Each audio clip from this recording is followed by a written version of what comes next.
Magandang araw guys, isang mabilisan lang po ito, no? Ang topic po natin ay patungkol po ito sa nilalaro nating MTK Clicker Mafia.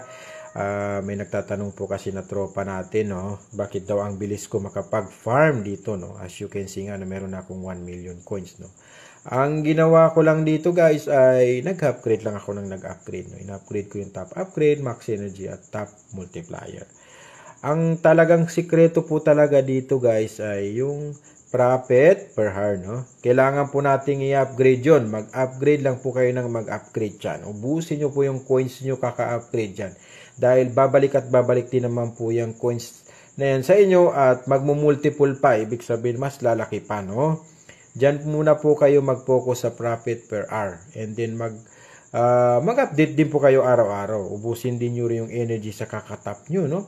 And then yung pinaka-importante dito guys ay kailangan nyo rin mag-invite kasi may mga quest dyan na kailangan yung mag-invite, no? Pero hindi po ito siya nakapokus sa pag-invite kahit hindi po kayo mag-invite dito. Meron lang po talagang quest na kailangan yung mag-invite ng isa para ma-upgrade nyo yung ano na yon, no?